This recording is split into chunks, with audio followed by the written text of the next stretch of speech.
Morning, Cathy. Well, today, indeed, it is the last day of the final arguments, but still some way before we know about Oscar Pistorius' fate.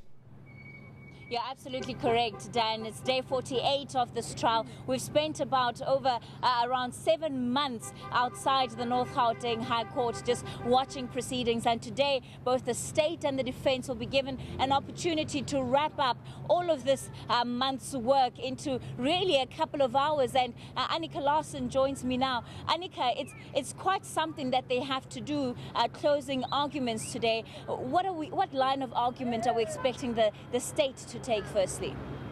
Morning, Cathy. Yes, I mean, final day in arguments in mitigation and aggravation. Now, the state is likely to argue in aggravation, and we know that Nel wants to ask for the harshest possible sentence for Oscar Pistorius to serve the verdict of culpable homicide. Now, in order to get a culpable homicide verdict, you only need 1% negligence. So he's going to try and argue for the highest percentage, the highest culpability that he can possibly argue, so that Oscar Pistorius gets a custodial sentence. And by that, he doesn't want correctional supervision, I presume. He will want Oscar Pistorius to spend time in jail. And yesterday, for the first time, we almost saw the barrier broken by the Steenkamp family through the voice of Reva's cousin, Kim Martins, when she spoke about what the family actually wants to see happening to Oscar Pistorius. That's right, arguing for the testifying for the state, and I wrote some notes down, and I just thought it got lost yesterday. She said, you know, Oscar Pistorius' apology, it didn't seem sincere to me. It didn't feel genuine. She said she's very fearful of the accused. I've tried to put him out of my mind. We don't even mention his name in our house. This is not easy for me. I believe Mr. Pistorius needs to pay. We are not seeking revenge, but to shoot a harmless person needs sufficient punishment.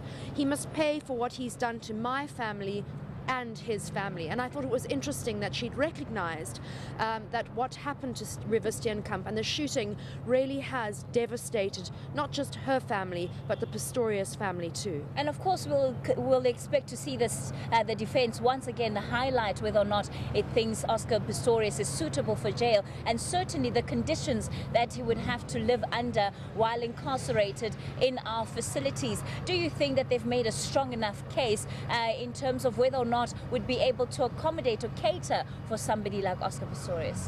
I think they were in a very invidious position, correctional services. I mean, they had to defend their prisons, but you know, in the past, correctional services has been one of the most litigated against government departments in the country. So I think it's very difficult to paint a convincingly rosy picture of the state of our prisons. Did they argue, I think the defense, did they argue well enough that the prisons are not suitable for disabled people? I'm not 100% sure about that. I think that they managed to bolster their ability to keep disabled prisoners fairly well. There haven't been a lot of complaints from sentenced prisoners. They've mainly been awaiting trial.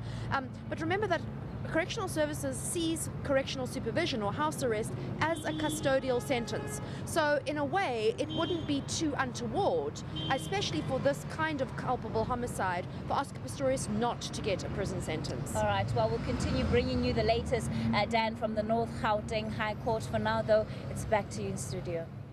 Thanks, Cathy and Annika outside the North Gauteng High Court ahead of the final arguments in the Oscar Pistorius pre-sentencing hearing.